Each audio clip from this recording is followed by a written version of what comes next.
Oh boy.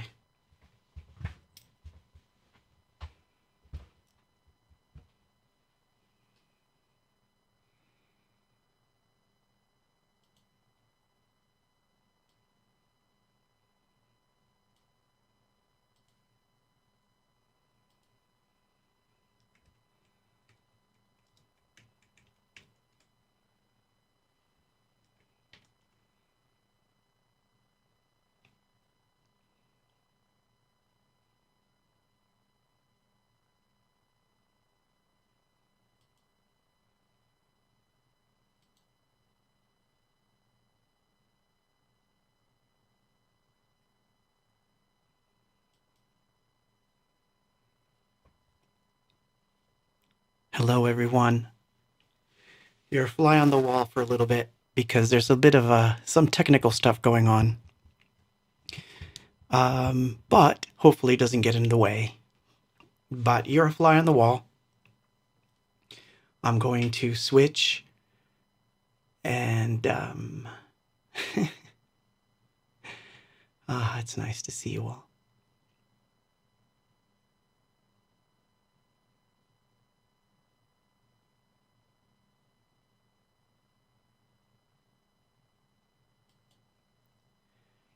There's the synth cam. So what we're doing, and you can't see it kind of, huh? It can't be seen, but it's okay. You're a fly on the wall tonight. For a little while anyway.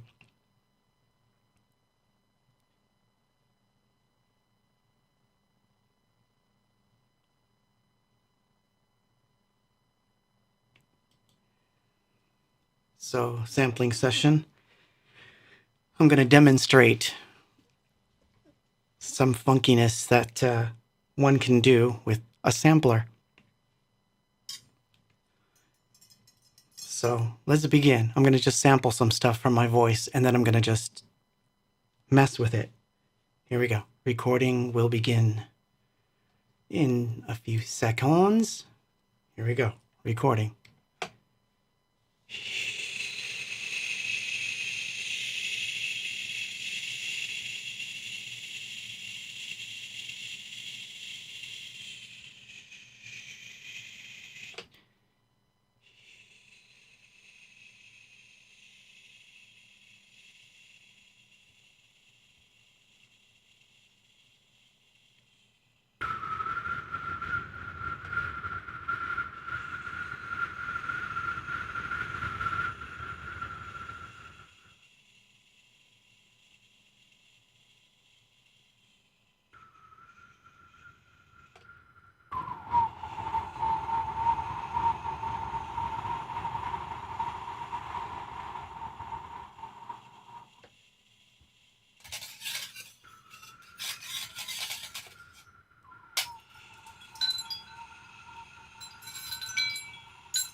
So I recorded it, right? So let's see if it plays back.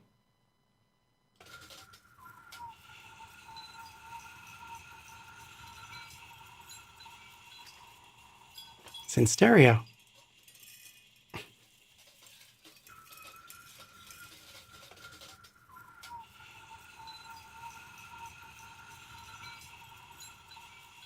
Cool. Now we're going to drag it. I'm going to drag this into my sampler. Takes a second. Well, hopefully it takes a second. Come on. No! Why are you doing this? It's still there.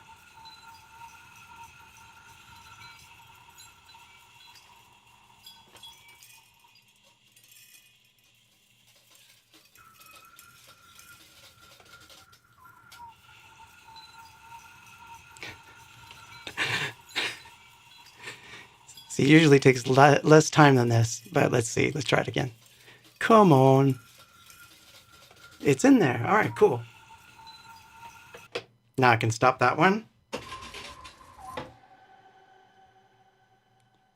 So now the entire thing has been fed into my sampler that has a bunch of different things going on. So this is just to demonstrate why I love samplers so much. A sampler is one of my favorite instruments in the world. So that's what we're doing right now while I'm streaming this.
Not bad.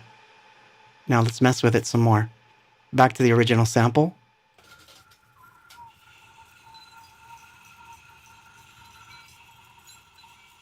So what it's doing is it's playing back everything that I recorded previous, as you can tell, but we're going to add to it because I want something melodic. So I'm going to do it with my voice.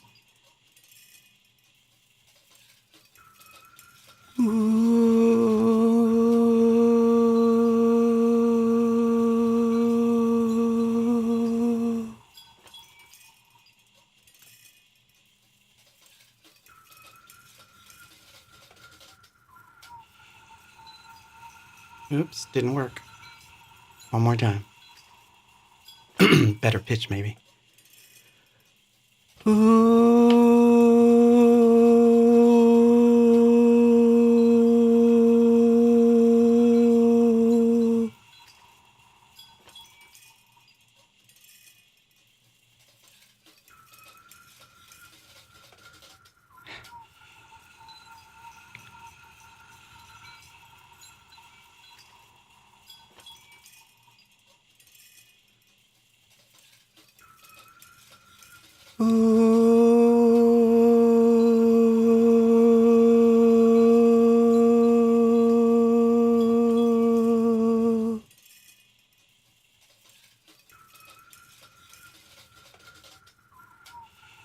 It's not working. Oh, snap. I know why. I have to enable the recording.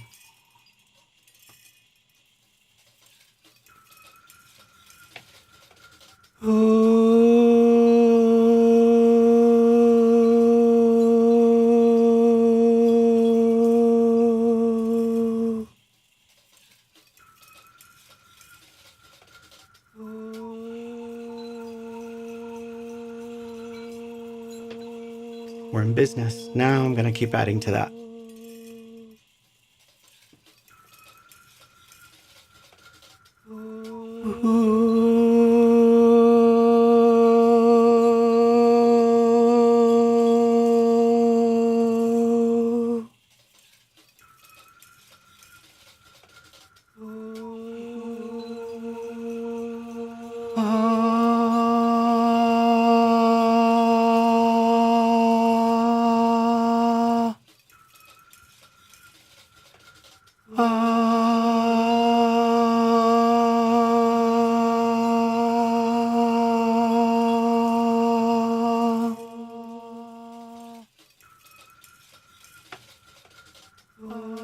More sound effects. Notice how I'm talking and it's not recording that part? Here we go, more sound effects.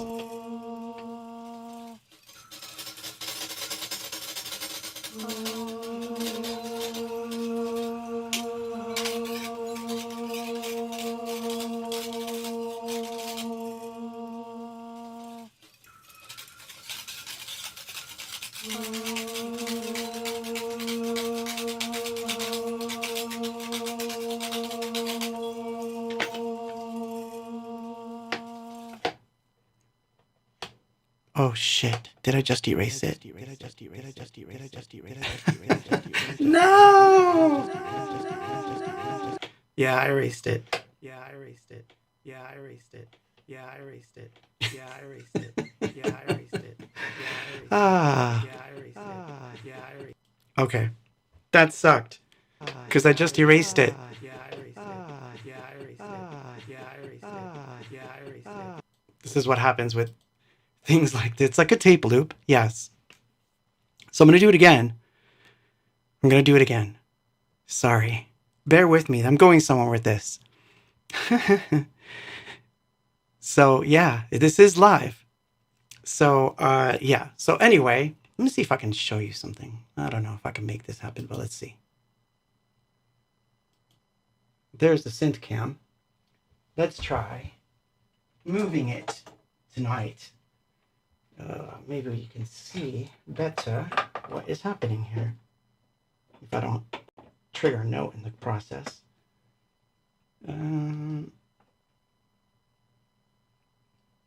Almost. You can almost make it out. Well, you're going to see what I'm doing. But basically, I'm going to show you right now. This one right here starts the recording. And this one right here starts playing back, and I can add stuff to it. This one right here starts playing back, and I can add stuff to it. This one right here starts and I can add stuff to it. This one right here. When I want to stop recording, I just bring this up, and that one stops recording. And that one stops the whole thing. Nice, huh? All right, so this is something I built. So let's start recording again, and then let's see if I get this right this time. First, the sounds. But first, I have to make sure this is working too, because for some reason... Why did you stop?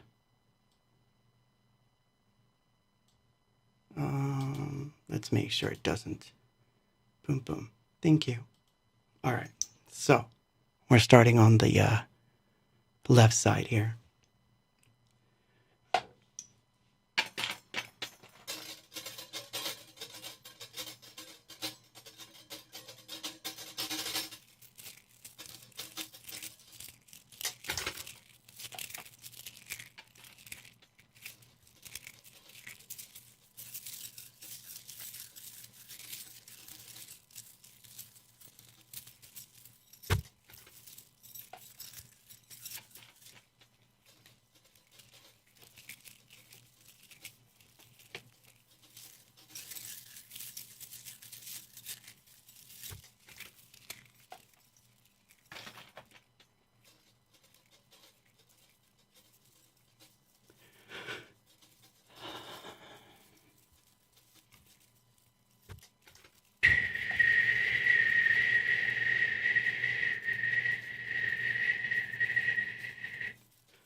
Oh,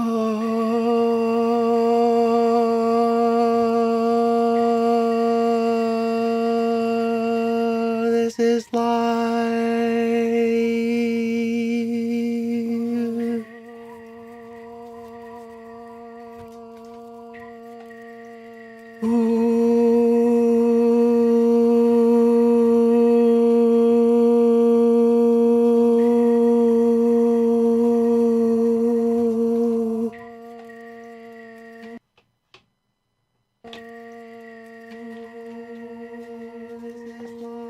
So there we go. We have something. It's a little more musical.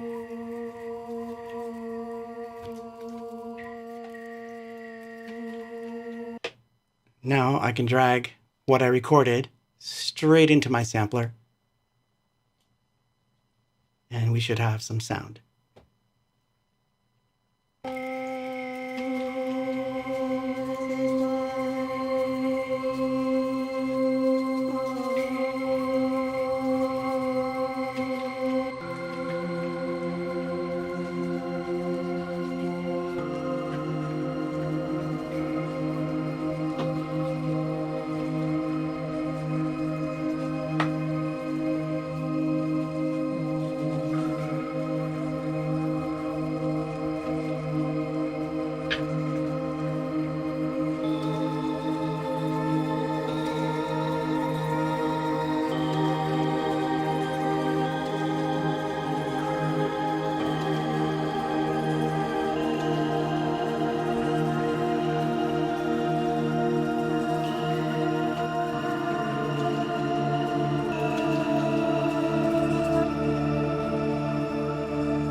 So the point that I was going to make is that one of my favorite instruments in the entire world, not joking, one of my favorite instruments. Hi, everybody. Hi. Welcome to 01 of 2024, all you lovely people. I should save what I just did, just in case. Actually, I'm saving it for a special reason. I'm going to work on that later because I'm working on a song where everything that I was doing or working on with this particular song, with the exception of the drums, was human voice. So now that you're asking me these funky questions, you folks out there, which is nice, I love it. So first of all, what I did was I wanted to recreate my favorite, gigantic, loveliest sampler of all time that I love to death. In fact, I'm going to take it out of the closet. Hold on. It deserves to get out of the closet. It has to come out. Hold on.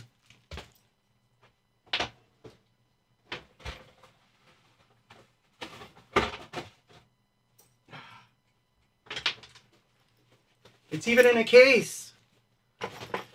I love this thing.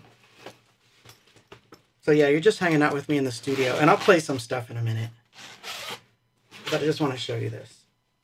I don't think this one has batteries in it. No, no batteries today, which is a shame because I would have shown you why I love this so much. But I'm about to show you my favorite sampler in the entire world. And it is this one right here, right there. I'm falling apart. Sorry. The Yamaha VSS30, which only samples for about 2 seconds. Like I said, it's one of my favorites. I've had it for a while now. This actually belongs to Steve, this particular one. He's never officially given it to me, so it's not technically mine, because I messed up mine. I tried to circuit bend this, and it was an abject failure. Like, it failed miserably. And I wound up breaking it, and then we couldn't find another one. And Steve surprised me one day and showed up at the studio with another one. And so technically this is Steve's still, unless he says officially it's mine, but it's Steve's. So I take extra care of it, and I'm never going to, do things to it. But one of the coolest things that it does is right here, is these two little buttons. One is for sampling, and the other one is for resampling. And it does exactly what I was just doing with Ableton, which is it records and re-records on top of the same note. Now, of course, the limitations of that is that I can't save anything. And that part sucks, but you do have manipulation of the sound. So I tried to recreate that in a way that I could record a sound and keep doing overdubs, as you heard. And then I just drag it into a sampler, and that's it. There's no pitch correction going on. There's no compression going on, nothing. It's straight from sound, straight into a recording, which is feeding on itself. And from there, it goes into the sampler. So I sort of built my own version of it that I use within Ableton. And it's a very complicated setup. But as you saw, I control most of it with 4 knobs. And the rest, I can map and make, sounds with it. But anyway, I was working on a song last week. We wound up going to Pachanga, the casino, and I don't gamble, personally. But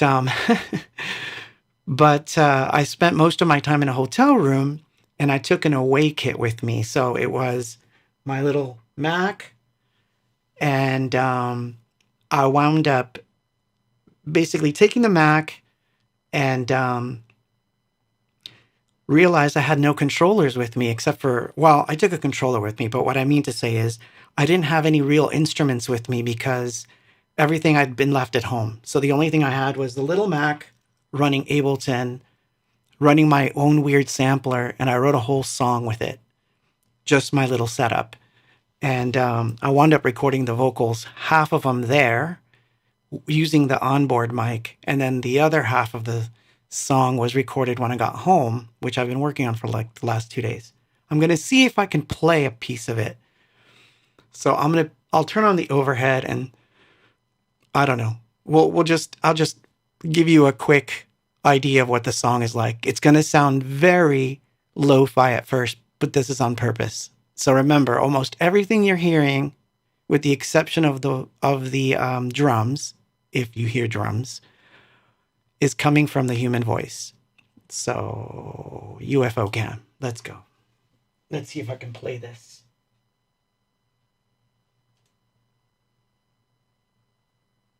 I hear nothing.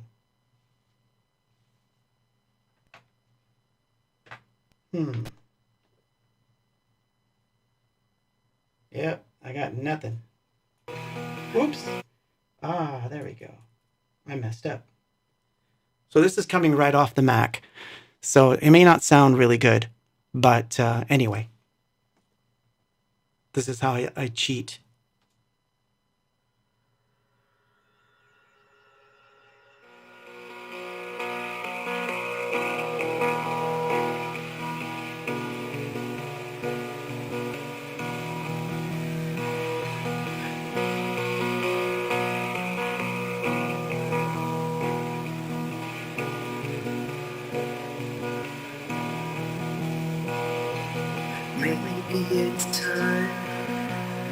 it's time, don't give in. Maybe it's time, maybe this time we will win. Fall in love, find yourself. Fall in love, free yourself, free yourself.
Welcome to 2024.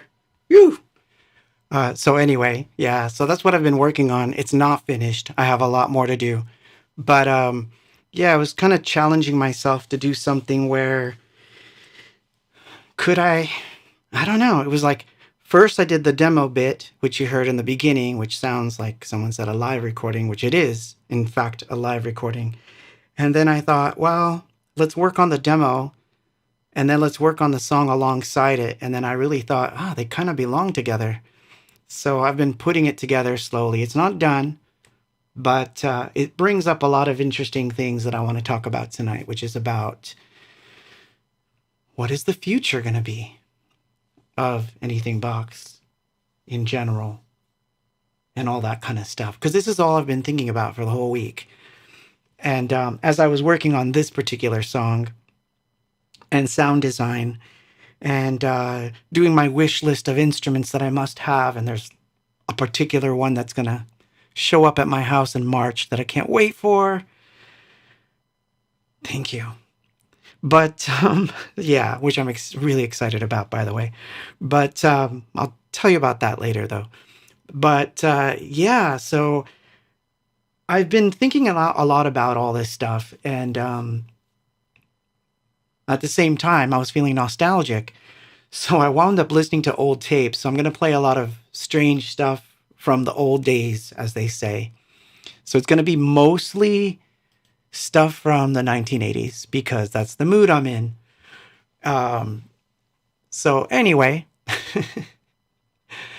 without further ado, let's start. So I'm going to play something, and then I'll while it's playing, here, I'll even start it off right. While it's playing, I'll turn on the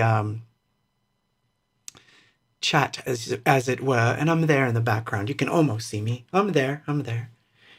And what I'm going to do is I'll play some tracks, and then we'll come back and we'll talk about the topic, which, did I actually write it down? Did I put it in? Oh, I'm not sure. Let's find out. This could go very bad. No, that's it. That's the theme. Anyway, back to the moon chat. You are listening to episode 1 of 2004 on the Anything Box, hopefully YouTube channel, and everywhere else. Yes, it's everywhere else, but the YouTube channel, man, it's going to sound the best when it's done. But anyway, here we go. Back to the moon chat. We'll start off with a short and sweet. So I ask again, am I so alone and full of pride to never speak out? This is my world, this is my world.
So that was, of course, Living in Oblivion. That's literally called This Is My Oblivion. That was supposed to be on the first demo, and because of limitations of space and cost, because it would have cost us more money to print the tapes if we'd had added that song to it, we didn't. But on the original Ascension, that is on there. And that was done. I posted a few funny pictures on X today. So if you're on X, you should hit me up at @npop. That's my Twitter. And yes, it's really me because someone's been DMing saying that I'm impersonating Claude, which is really funny. I'm like, no, like you haven't been on X obviously for this long. Anyway, it's another story for another day. But yeah, on X, I posted a few pictures and I wanted to tell a few little stories about those. So, the first proper drum machine that I ever owned was a Yamaha RX-11. I put a picture of it on X. You can go find it. And it was like I said on X, a one-trick pony. It literally had two snare sounds. You could barely tune them and I'm talking like just slightly in one direction or the other, not enough to really tell the difference. But it was one of those that it was the first drum machine I owned, and I wrote a lot of songs on it. And Living in Oblivion was one of them. And so, and as for the pads, they came from a Juno 6, which was also the, well, hold on a second. Let me try something. See if I can pull up your chat while I'm at it too.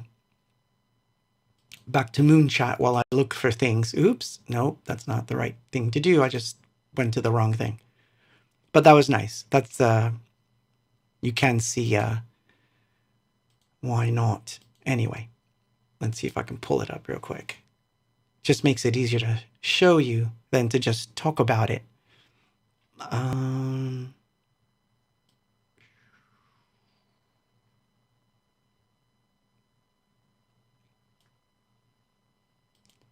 The beauty of I love computers. I really do. So yeah, so that's it. That's the RX-11. That was the very first Abox drum machine that I ever owned. And yeah, if you follow me on X, you'd get to see all that stupid trivia stuff that I always post. But anyway, yeah, that was the first one. And I wrote Living in Oblivion on it, amazingly enough, because it's so limited. It really is. It's extremely, extremely limited for what it is. Sorry, I want to bring the chat back so I can see it. There you go. So anyway, Joe Hernandez says, hello, my peeps. Happy New Year 2024. Thank you for that. Man, it's so hard to believe that we're in 2024. Oh my gosh. 2024. So anyway, so yeah, the year. I think that's 86 or maybe 85 because that's it's around there. Brain's a little hazy on that right now, crazy and hazy. But yeah, I think that's around the time that that came to fruition. Gotta have a weird shadow on me. What is that? Oh, it's that light over there. That's funny. Hold on. That should fix it a little bit. There we go. Nice. So yeah, it was supposed to be part of the demo, and it didn't wind up being on the demo.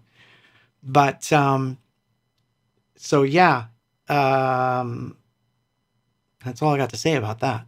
But anyway, but the topic of the reason why it's in this conversation. Oh, Mike, you're right. Yeah, Danya's on it, so I think 87 at the earliest. But I think the person was asking about the drum machine, so it was earlier. So I want to say 84, 85 was when I got it, around that time. I know it was like after graduation I got it. And it stayed with me for a long time, but man, few songs really got the RX-11 treatment. But yeah, no, not that early. No, we didn't start until about, I didn't properly start recording until about 85, 86. And 87 was when Danya joined, and 89 when we came out to California, and, all that jazz. So Mikey's in the house, I see. So is Claudio, Max. I'm going to go through and say hi to people because that's something I should have done in the beginning. If you're just joining us, oh my God, I feel crazy. I'm in my pajamas, by the way, just in case you wanted to know. And already we've done a sampling session, which is kind of cool. Because I'm going to add some of the stuff that I did tonight to the song I played earlier. because it's not done. So I still want to do some stuff. So I still have ideas to add more stuff. But instead of, I know I'm digressing as always. But instead of adding synth sounds, because I'm going to be honest, I can program synths. Like, it's not that hard for me anymore at all. Like it actually, like an analog synth actually provides very little challenge for me at this point in time, unless it's a really weird modular or something. But I've been doing more things with just processing and manipulation of the voice, because I think there's a little bit of areas to be explored there that haven't been. So that's what I wanted to do. So anyway, thank you for being here. Alfonso, Todd, JP, Wendy, thank you for being here. Lalo, Eric, Scott, hi Scott, Max, thank you Max for that. What Max is saying, hola, buenas noches, saludos de todos desde Lima, Perú, y feliz año nuevo 2024. Yes, I speak Spanish sometimes. Lalo, Eric, Judd, TMT mixes, Wonder Woman, Mikey, Steve, thank you for being here, Steve. As you saw, I was messing with the VSS 30-ish. It's still working, by the way. Is it mine yet? Like, do I own it yet? If Steve says I own it, then it's mine. And if he doesn't say that, then it's still on loan. Carlos Mode, Claudio Blanco, thanks for being here. Brian, Robert Franco, Sue Vargas. Gosh. Okay. Now it's scrolling too fast. Now I can't. Okay. Whoa, J Money. Shoot. So rad. But anyway, thank you. So, yeah. So the topic at hand. Well, I've been doing a lot of soul searching this week because obviously I'm still working on the 12-inch, and yes, it's going to come out, and yes, I'm going to finish it. And God, if I don't finish it in 2024, just please, because it's already driving me crazy not to finish it. But these other things keep coming up, these other ideas that I have to record things, and it's like, how do I prioritize has become a big problem. A major one, and almost like a crisis, because I'm in a certain mode, and then I'm in a different mode for shows, and then I'm in a different mode for what has to be released or what's coming. So it's been difficult. Claudio says maybe he isn't saying it so you won't try to circumvent it. No, I have a feeling, I'm going to be honest, I have a feeling that when my new instrument comes in March, that the VSS 30 will have seen its last days with me. It's weird. But I know that this instrument, once I get it, is going to be a big part of my creative life. But I'll explain that later. And no, I'm not sponsored or anything. It's not like that. It's just that I'm excited because I'm officially going to have something in my hands soon, I hope, although I might have to wait till March, but I can't wait. But anyway, I will. When I come back, I'll tell you. Maybe. But let's play another one. Yeah, a sampler it is. A new sampler. But anyway, let's play a song. And let's put the Moonshot on. This is a rarer one. So this came recently, and I played it back in July. But it hasn't been played. It's only been played once on the channel. So I wanted to try this again and play it. This is from a cassette, and it was a rehearsal cassette. This is Love Will Tear Us Apart by Anything Box, not the diary.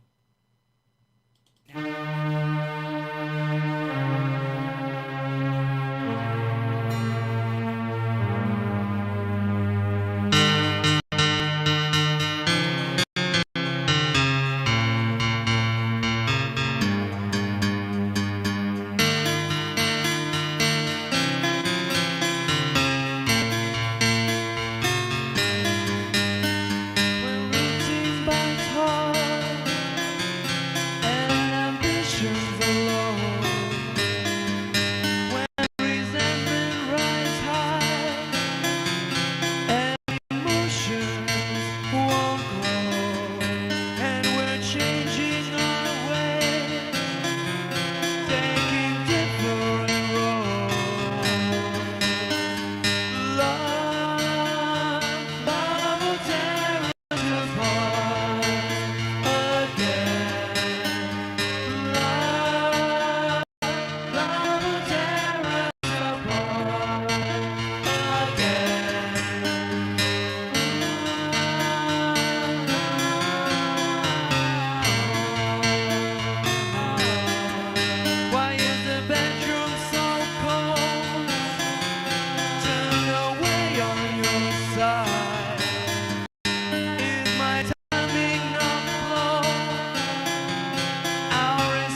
just can't function no more.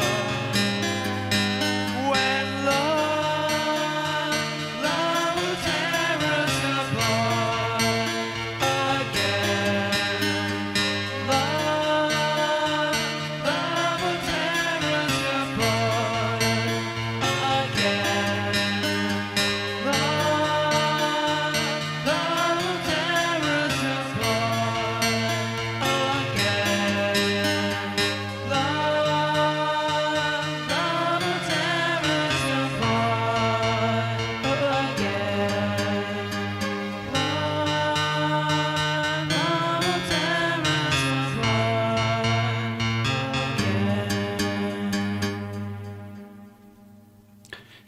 It's funny.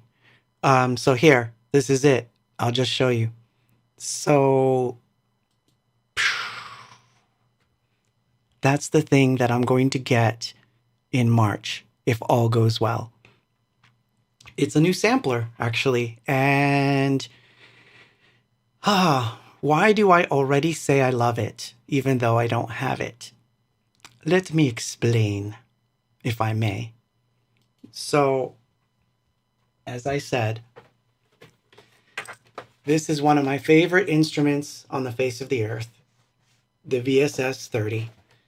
One of the most frustrating, completely pisses me off every time I use it, but I can't help myself but love it instrument.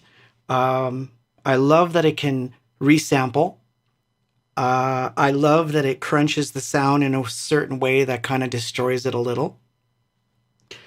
And I love that the more you resample, the grainier it gets. And there's a lot of reasons why I love it, because 90% of the time, whatever I come up with on that VSS 30 literally has to be recorded in the moment.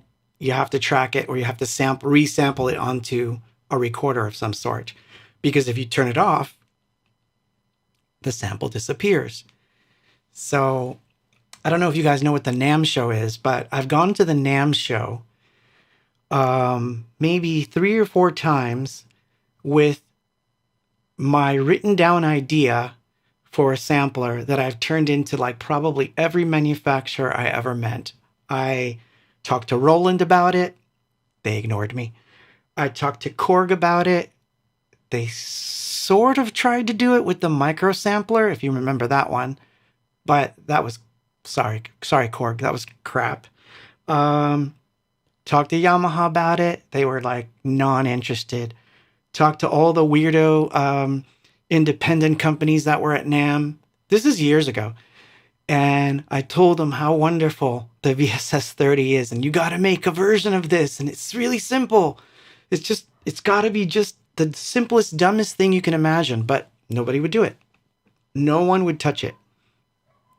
So then I found out about this lovely thing. And I'll tell you, I was very, very, very impressed by this right off the bat, what I saw.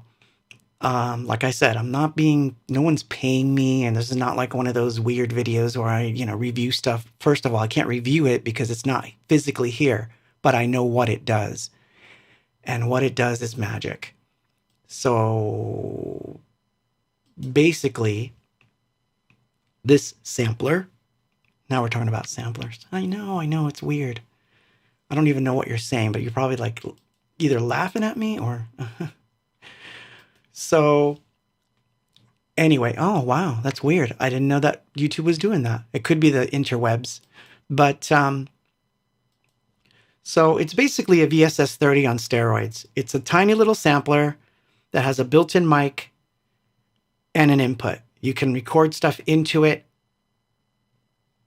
by up to, I think it's 100 minutes of sampling onto an SD. And it'll play it back and manipulate it the same way that the VSS 30 does. Has an effect unit and it has a filter, which is amazing. And then the other cool thing that it does is that it has a Wi-Fi that attaches, that you can basically Wi-Fi to your phone or your computer and send sounds back and forth. So basically a VSS 30 with MIDI on it, by the way, that I can play with when I'm out on the road making stuff without having to have a computer in front of me. And I can turn it off and save everything. I can actually save it. It's a company out of France, Lalo. And there was a Kickstarter thing that happened. And anyway, it was one of those really weird things. And yeah, somehow, some way, one of them is on its way out to me, and I'm so excited. So yes, new music. But yeah, you can do low bit or you can do high end. So that's the beauty of it. You can do both. But it's not like traditional samplers where you're going to have like, it doesn't have like 20 million menus and all that stuff. It's really simple. You sample, you process, you affect it, you play it, MIDI out, go. Nothing crazy, which is what I wanted. I didn't want anything that I had to go menu diving and doing weird things. I just wanted something that worked like my VSS 30, which I love, and my little handmade instrument that you heard today. Something like that works in that vein, but I don't have to go carrying a computer with me everywhere I go. Because yeah, of course I can do stuff like that on my computer, but it's not the same. It's not as immediate as it is playing around with the VSS 30. So anyway, so that's something that I was happy about. And I was so happy about it that, like I said, this weekend, I was just working on a song that had nothing to do with, anyway. Thank you. But yeah, so I'll keep you posted, and I'll definitely, be talking more about that kind of stuff when I get it, because it's going to be interesting. For me, anyway. I think it's a big deal because samplers, that sounded like Bugs Bunny in the cartoon where he's like, monsters. That's what I just sounded like. I know. I totally know. But samplers in general have always played a part in anything box. My very first sampler was on a digital delay. And we didn't use samplers. I'm not going to say we didn't use them conventionally. That's the problem. We used them very conventionally in the beginning. All we wanted was, I need a guitar sound, or, you wanted to sample something to get a bass sound, like these are things that normal people use samplers for. And then drum samplers are their own thing, obviously. But the idea of sampling to create sounds from scratch, meaning that you're trying to do something that's not typical. So here's another viewpoint on sampling. And I'm going somewhere with this because this has a lot to do with the subject at hand. Believe me, we're going to go all over the place tonight. So I better play a song. So I'm going to play a song and then I'll come back and we'll do that. JP on X says, do you have a song already in mind to use with the new sampler? I can tell you right now that a lot of weird experiments are going to happen with the new sampler. And a lot of it has to do with outside use. It has nothing to do with being in the studio.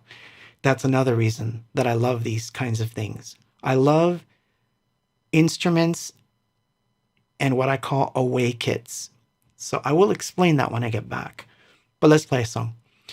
This is the rehearsal tape for World Without Love. And it's only 2 minutes and 43 seconds because it cuts off. Love.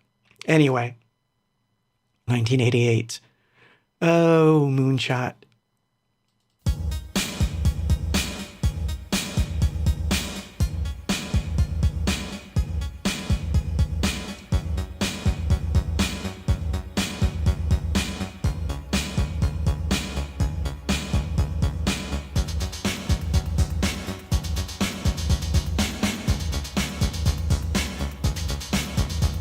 You heard me say our world is everything. Oh, I would be dreaming of living quietly. And if I heard you say the world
You can hear the cutoff.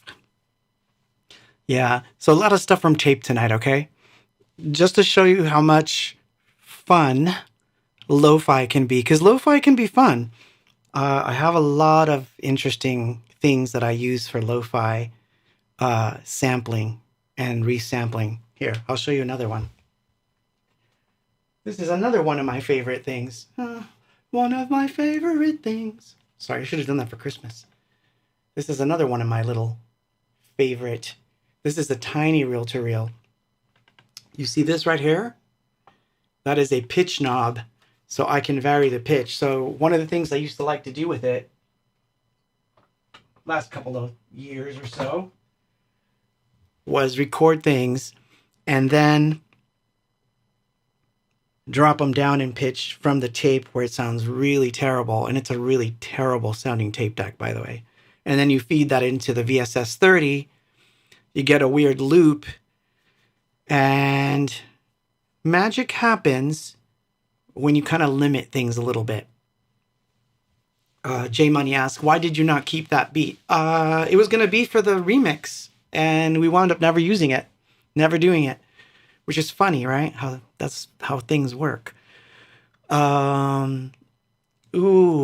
Dope Beat Dan asks, is it Chompy that you have coming? No, it's not Chompy. Although Chompy was also on my list. What may happen, what you may see happen, is I may start collecting different samplers that are out about in the world. I own a couple already. Believe me, I have samplers. They're hidden around in this room. You don't see them, but they're here. I have samplers. I have, for example, an MPC 500 sitting. Oh, where are you? Oh, it's too far to grab it, but it's down there somewhere. I have an MPC. What I like about those old ones, especially the VSS series, is that that's right, Wendy. If I was sent video footage, that is. No, but Chompy was really cool. I liked it. But this particular one, it's called the LoFi, by the way. The LoFi, it just got me, man. I knew it the minute I saw it. Does that make sense? Like, I don't know. Look at it again. The minute I saw it, I knew it had to be mine. Like, I just knew. Like, this is the one.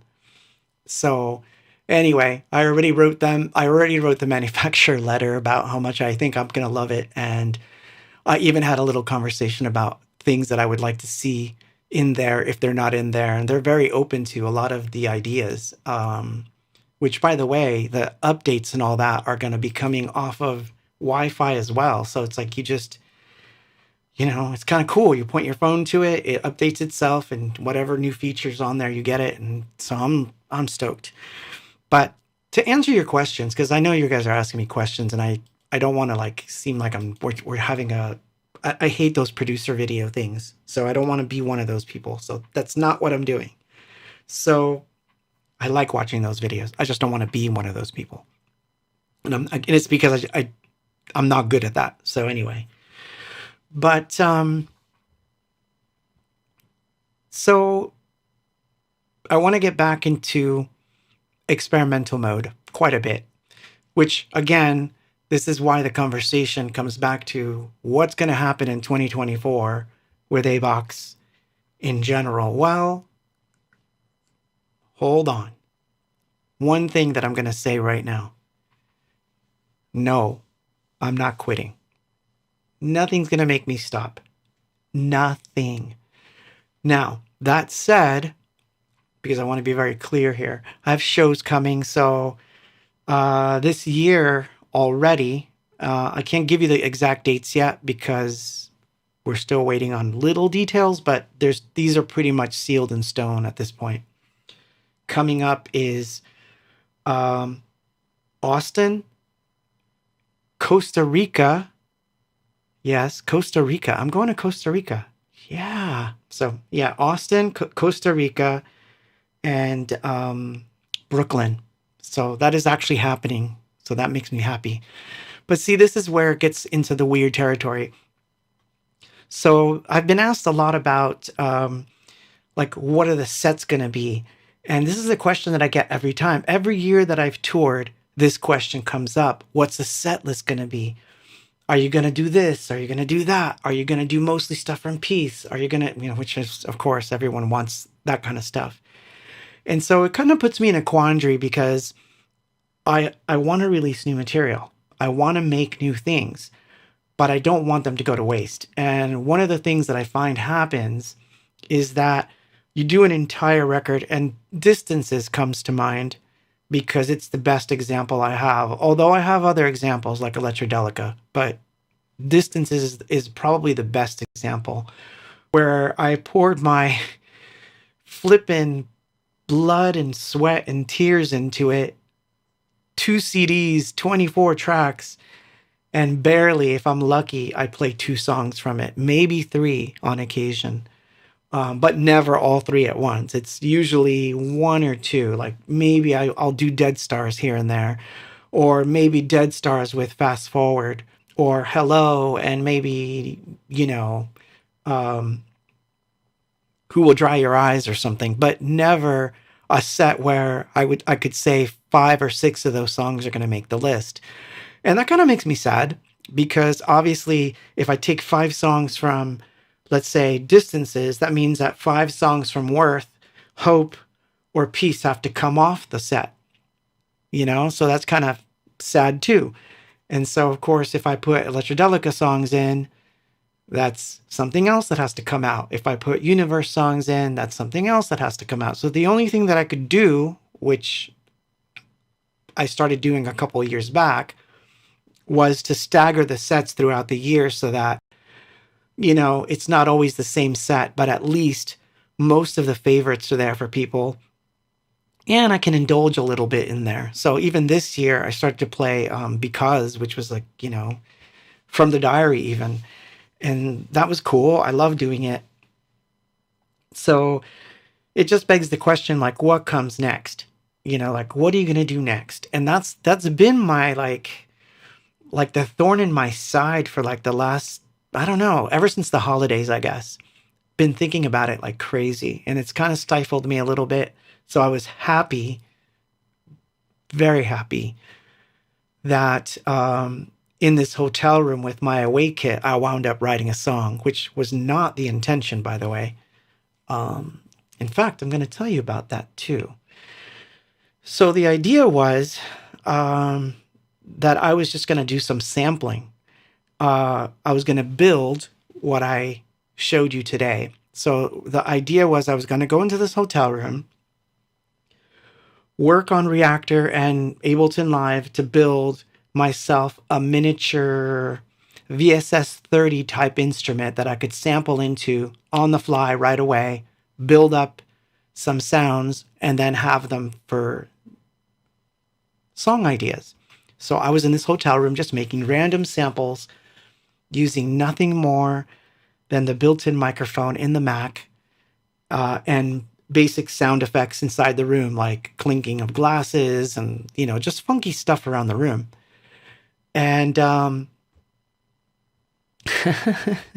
Austin or bust, do it.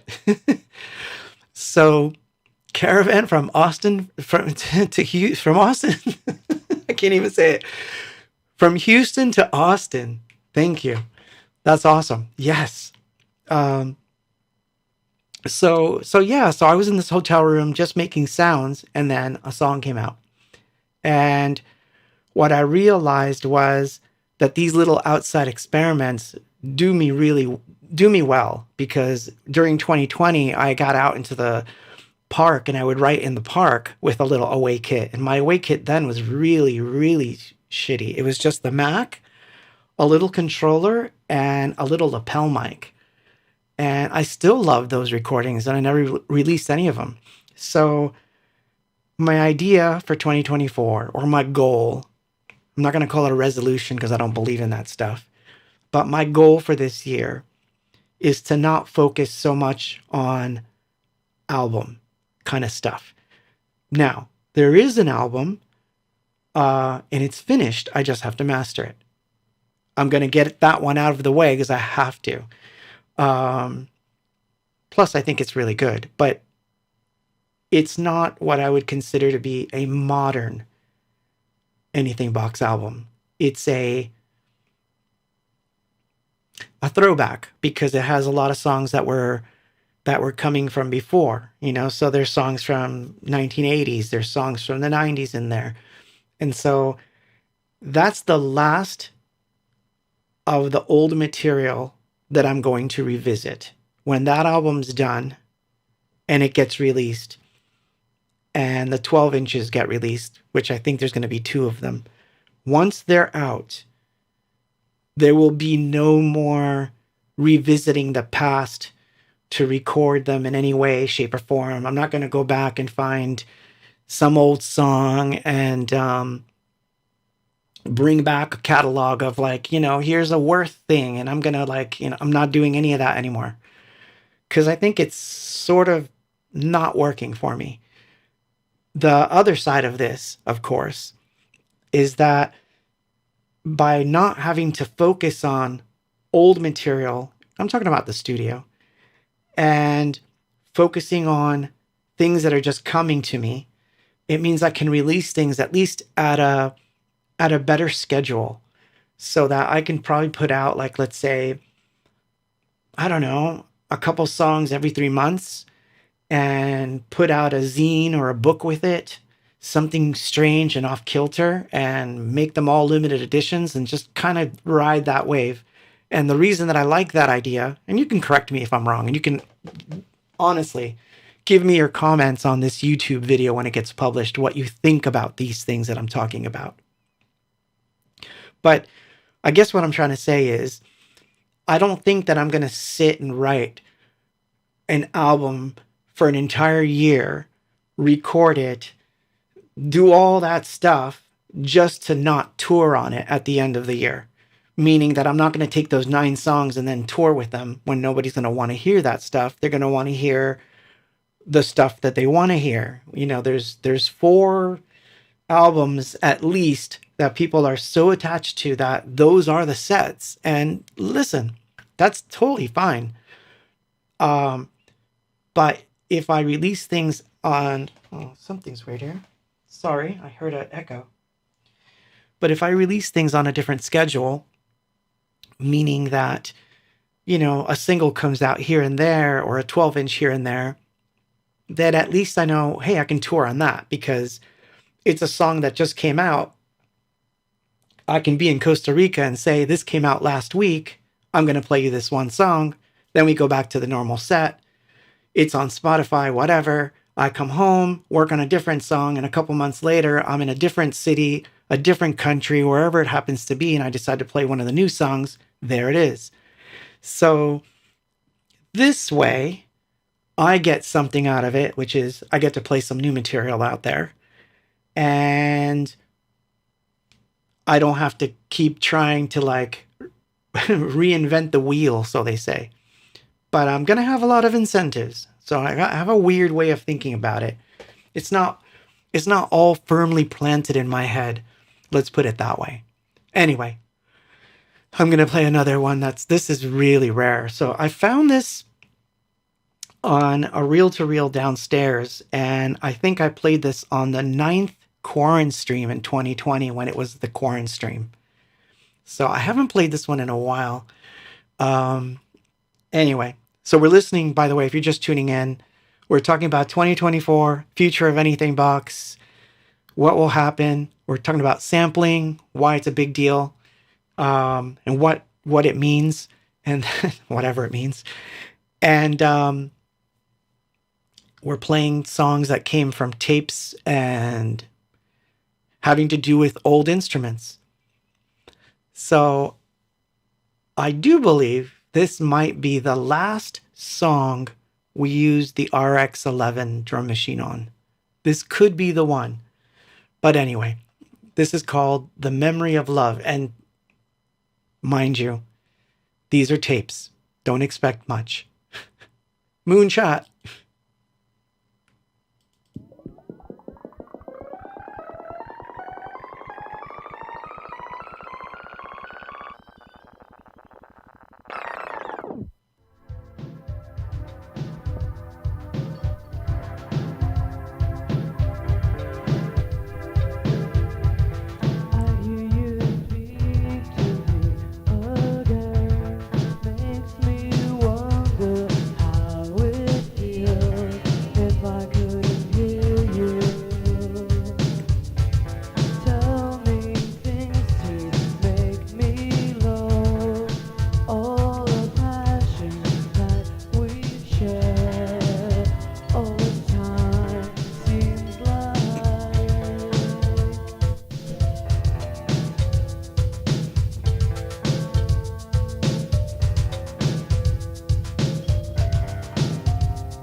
here I am alone again. A withered rose held in my hand. I feel the thorns drop blood. And here I am alone again, with a memory for a friend that went away so long ago, so long ago, so long ago.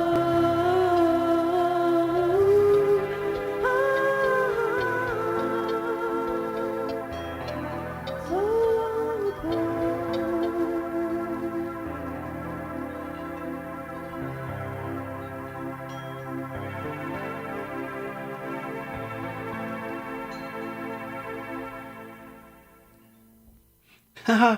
It's funny. You can hear what we used to call the ice. I gotta find pictures of it, and I haven't. Mike, if you have pictures of the ice cream machine, you gotta post them. We had this thing called the ice cream machine because everybody, when we would get out of a club with this thing in our. I digress. Sorry. I'll begin again. We had this thing called the ice cream machine, and when we used to get out of a club after a show, people would literally think there was an ice cream truck coming down the street because it was this giant thing that we had built made out of copper, and it had all these pizza things on it and I don't know, pieces of metal and pipes, and they would just clang and just do all this crazy stuff while we were trying to get it in the truck or the song. So the funny thing is that, that's how it got its nickname, the ice cream machine. Who's going to carry the ice cream machine? Nobody wanted to take the ice cream machine from the car to the club or from the club to the car because we knew that somebody was going to open a window and go like, what the hell's going on out there? Jersey voice. But and believe it or not, the ice cream machine made it all the way to California. Like it literally came with us to California, and we were going to definitely use it on Peace. But we wound up never doing a sampling session with it. And that's actually sad because there was some interesting magic in the ice cream machine. So one of those things that I have loved to do is to go to these abandoned places. And believe it or not, I do this all the time. I like taking things that I find there and setting them up to hit them. And then I record them with my portable recorder. And then I put those into my sampler. The reason that workflow takes I hate that word too. The reason it takes so long though is that once you're out there and you've set something up and you've sampled it, you want to go home and you want to start working on it. You don't want to leave it inside the recorder and then come home, take the files off the SD card, put them in a sampler, then you're going to process them. Look, that's what I've been doing. The ice cream machine must be rebuilt, Judd says on YouTube. Sounds like a good idea, but a different version of it, of course. But I think, oh God, someone says, whatever became of the original ice cream machine? Truth be told, I can't prove this, but I swear to God, there's this thing that people hang their clothes on literally about 4 doors down from me. And I keep thinking, that's the ice cream machine, but someone just painted it black because you couldn't destroy it. You literally could not destroy this thing. It was soldered out of 1.5 inch copper tubing. The whole thing was soldered. So it did not fold. You couldn't, but you could hang stuff from it. So I can definitely see someone saying, hey, that's good for hanging clothes, and then just using it as a clothes hanging line. So maybe it's down the street. I'm going to have to sneak into that apartment complex and see if that's what it is. But anyway, the other instrument that I was talking about today on X was this one. I'll pull it up real quick so you can see it. So the other one I was talking about was my Juno 6, which was also one of my favorite instruments. And to this day, I still use Junos. Although now I have it not only in software, but I built my own version of a Juno. So I, not hardware, but I have one. So the Juno has stayed with me. But the Juno is an interesting story that I wanted to tell because the Juno was acquired through a friend. I had this guy that used to work with us, and this is when I was like a kid. I was working at this place that basically sold tile, and my job at the time was to make sample tiles of like what the tile would look like on someone's floor, and that was my job. I was the sample maker, so I was making samples before I was sampling. That's funny, only to me though, but it's funny. But anyway, I remember there was this sales guy. His name was Tony, really nice guy. And he came in one time and he kind of caught me singing in that room that I was in, that I was doing all this stuff, right? So he catches me and he's like, dude, he's like, what do you, well, he didn't say dude because it was New Jersey. So obviously he didn't say dude, but I'm saying dude because now I'm full on Californian here saying dude. Sorry, Jersey people. They're like, dude. Nobody in New Jersey said dude. But anyway, it was more like, Claude, what the fuck? Why are you singing? What's going on? Like, what do you need? Like, what's going on? What instrument do you need to finish your setup so that you can actually make some music? Like, what do you need? And I'll never forget it. I was like, well, I don't know. I think I need a more professional synth than the one I have because the one I have is crappy. And it was really crappy. All I had was a Yamaha CS01 at the time. So I was like, if I get something that sounds a little bit better, then at least I can start making some more professionally sounding music. So he's like, let's go to Sam Ash right now. And I was like, what? He goes, yeah, let's go right now. So he and I went to Sam Ash in, oh man, where's the one in Jersey that's off the 46? Oh man, I'm trying to remember which one that is. If you know which one that is, tell me, Mikey. Because I don't remember. Yeah, he said, yo. So Tony and I go to this Sam Ash and I see this Juno 6 that's on sale. It was $700. And $700 at that time in Jersey in the early 80s was a lot of freaking money. So he's like, this looks good. And I was like, yeah, but look, man, it's $700. And he bought it. He got it for me. And he's like, we're making a deal here. He's like, the deal is you're not going to give up. This is a true story. You're not going to give up and you're going to pay me back for this. And you're going to pay it slowly. I don't care how slowly you pay it back, but you're going to pay it back. And that's how I got my Juno 6. So that is how it happened. And through that kindness, or whatever you want to call it, he saw something, and I'm happy that he did. You know, I wish I could thank him in person years later, because by then things happened. He moved away. He wound up moving to Hawaii or something, and I never saw him again. So actually, I never finished paying it off. I think I only got to about $300. So, and then he took off to Hawaii and never saw him again. But I was always grateful that he took that chance, because what happened was that when I got the Juno, it doesn't save sounds. It doesn't do anything other than what you program. So it actually taught me how to program, A. B, it became my pad machine, and I used it on everything. The Juno was used on every single song that Abox ever put out from then until now. So whether it's in software, or whether it's been sampled, because I've sampled the bejesus out of mine, or whether it's a real one, the Juno 6 has always been part of Abox right along with the ESQ1, which also was semi-loan situation in that time with my dad. But thanks, Dad. But so yeah, no floppy, no memory of any kind. whatever settings you had on the buttons when you turned it off, that's the patch you had. That's how you saved by having to write to sheets. And I had to memorize these things. So when we used to have gigs, this is like, more Abox trivia here, but when we used to have gigs, I used to have to program the different pad between songs. So while I was talking, I would be like moving knobs to try to get to that other position that the Juno had to be in, and it had to be right. So it was awesome. So I was always grateful to him for that.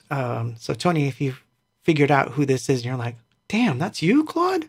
Oh, shit. Yeah, thank you. Wherever you are.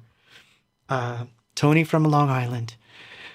Speaking of, I may be going back to Long Island in summer. Maybe. So, yeah, see? Todd says, my V50 at least had the floppy. But that's what I'm saying. These things were important to me. So, anyway, instruments always seem to come to me, the more important ones, through friends. I don't know why this has been the case, but this has been the case in almost every situation. Like I said, the VSS 30, my favorite sampler in the entire world, came via Steve because I bought one, used it for a few days, decided to open it up and mess with it, and I broke it, and I was heartbroken.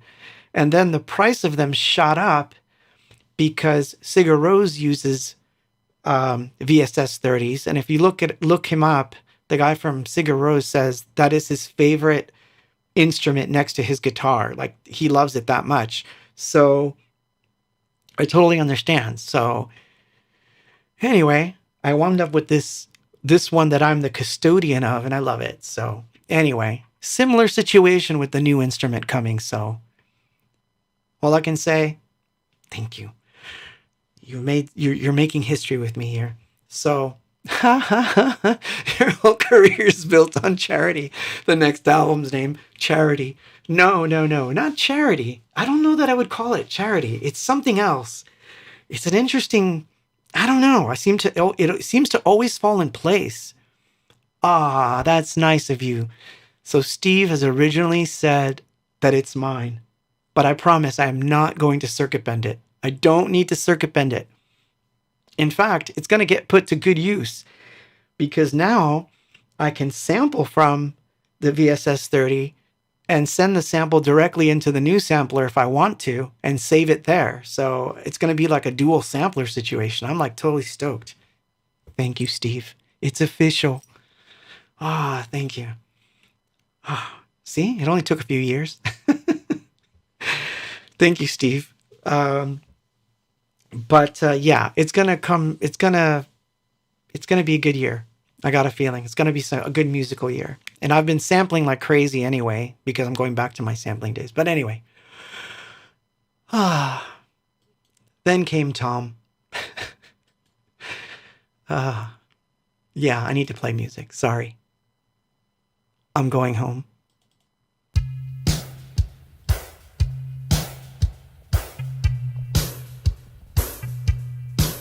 I'm going home.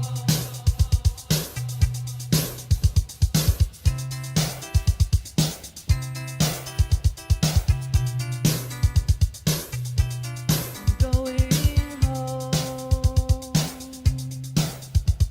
'Cause home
Yeah, that's what happens with tapes.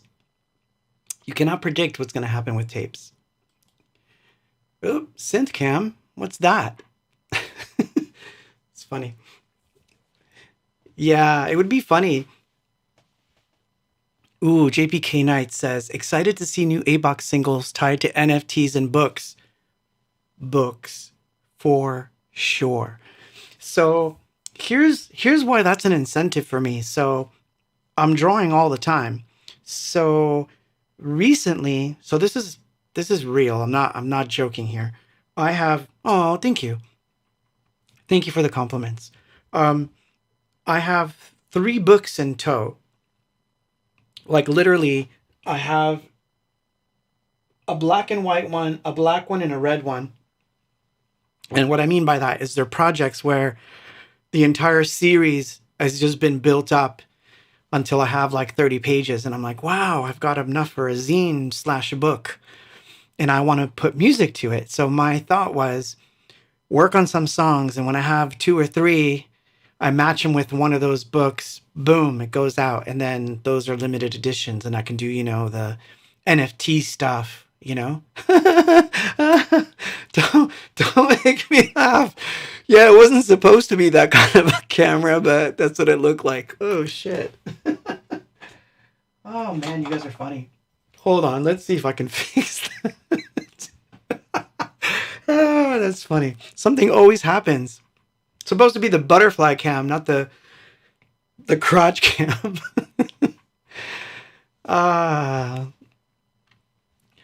Yeah, see, isn't that sad though? Well, I'm not going to say what that comment says. I'm just going to tell you a story there. Yeah, I think we used to have, I feel like Danya sang a lot more before we got signed. And then afterwards, it wasn't the same. A lot of it, I think, came because she was not by us, because she was discouraged more by company people and record company stuff, and also the demands of the touring and all that. I think it wasn't as easy, but we were definitely more experimental with our voices when we were younger, and that's just a fact.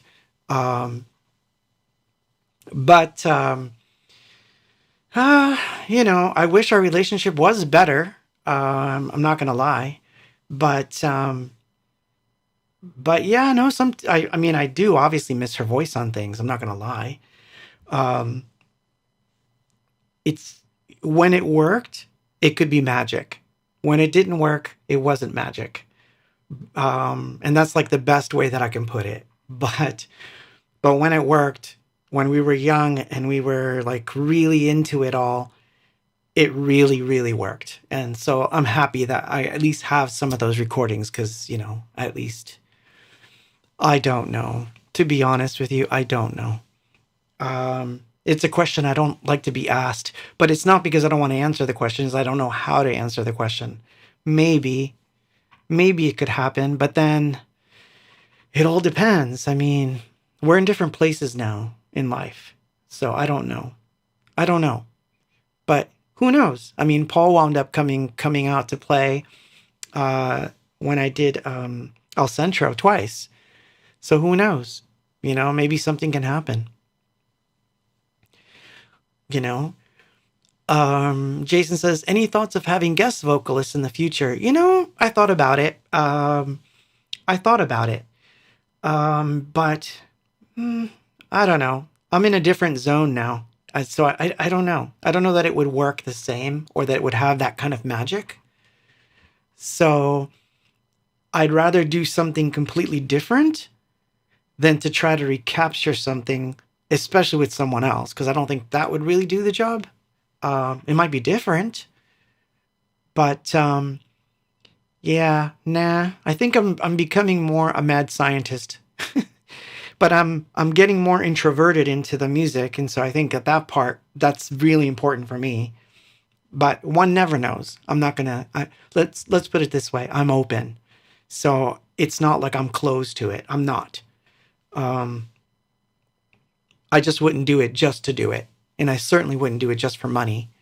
or anything like that. It would have to be for a really good reason, you know? And I feel like I'm going somewhere. I don't know if that somewhere is a good thing or a bad thing, because it could be a bad thing. But I can feel that I'm on a path of some sort, and I've got to follow it through, if that makes any sense. But where are we? Ooh, we're getting close. All right, let's play something that you do know. So, I spy and pop NFC card. Yes, you do. You know what this is going to be? Just so that I can show off. This NFC card is actually containing the Bitcoin address of this piece that I have on auction. And I think it's over tomorrow or Sunday. Whoever wins it is going to get the 1 of 1 on Tezos and a 1 of 1 on Bitcoin. And it is sitting right here. It's there to remind me. That's all I'll say about that. Although I will post the link to it if you're interested. Yeah, I'll just post the link. You guys can look at it tomorrow. Because I think tomorrow's the last day or the next day. I don't know. It's gonna, but I need to, yeah, thank you for saying that. What about, Sending Me Love says, what about having someone come on to drop beats and to free us up some more? Yeah, that could happen. Collabs can happen. But I won't force them. They're going to be things that happen organically. And look, it's happened before. So it's not, I'm going, Don Summer says, I'm going to call VH1 Bands Reunited. That'll be funny. But you never know, man. You just never know. Who knows? 6 years from now, we get together and do the old men version of a Peace album again. And we do it all over again. Who knows? Maybe that's something. Maybe that's what's going to happen. I don't know. I have no idea. Anyway, I better play a song before I get into trouble. Yeah. Sure, why not? Unsere Liebe ist verlieren.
Ha!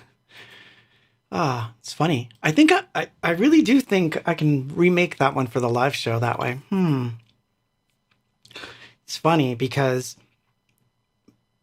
I think it was 2021. I dug out the ESQ1 out of the closet. Yes, my ESQ1 is in the closet. It's a little wonky. It doesn't want to tune the filters very well. It's a little bit in need of love.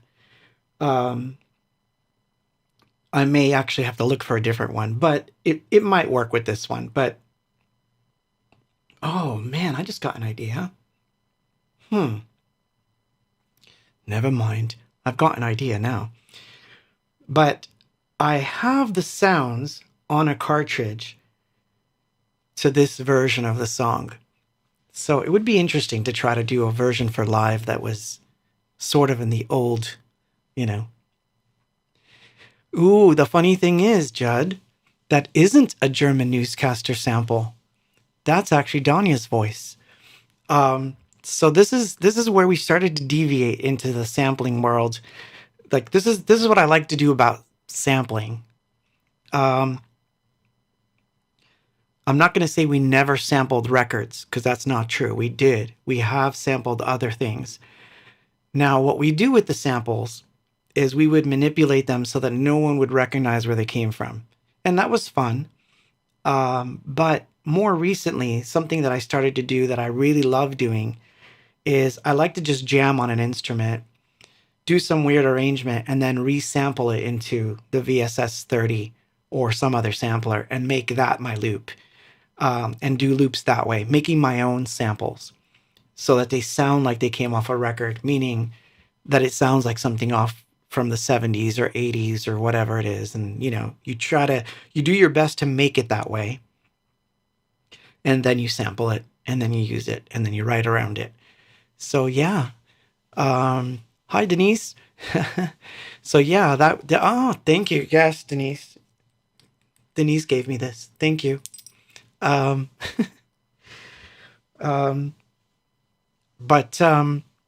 when I saw my friends in Houston. So, anyway, what was I going to say? I lost my train of thought because I was thinking about my little jewel thing here. But Happy New Year to you too, everyone.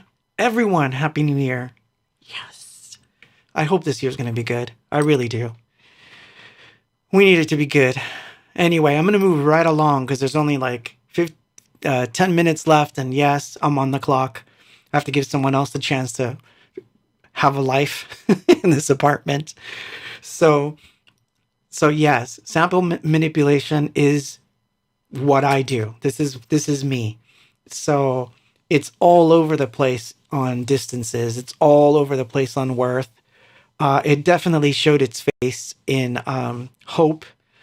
It definitely was part of the way Electrodelica was thought up, but even more so in the new stuff. So I have I don't know how many things.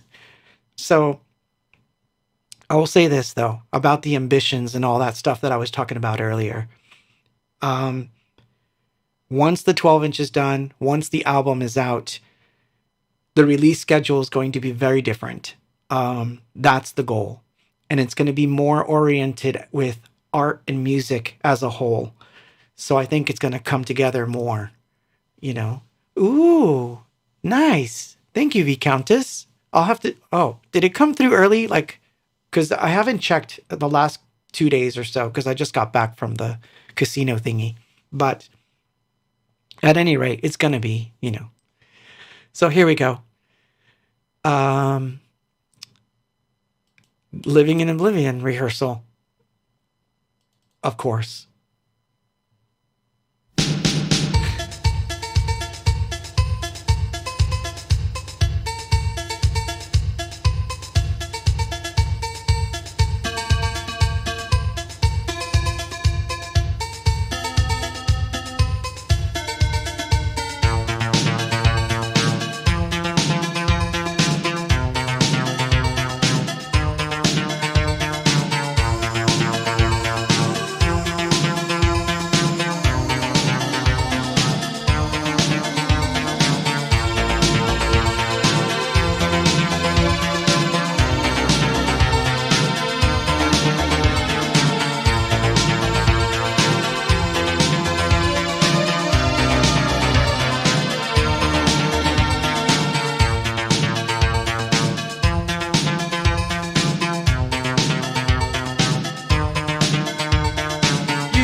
And with that, all you lovely people,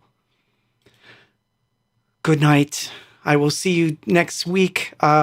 Next week, I'm going to continue this theme, but I'll play some other stuff. Maybe the new song will be done. Maybe the 12-inch will be done by then, and I'll give you a sneak peek at a remix or two. Maybe that's what I'll do. I think that sounds like a fun thing to do for next week. But thank you, all of you. And thank you, Steve, for finally letting me be the owner of the VSS 30. Yes. Ah, instruments. I love instruments. Anyway, have a good night, y'all. I will see you later. Good night.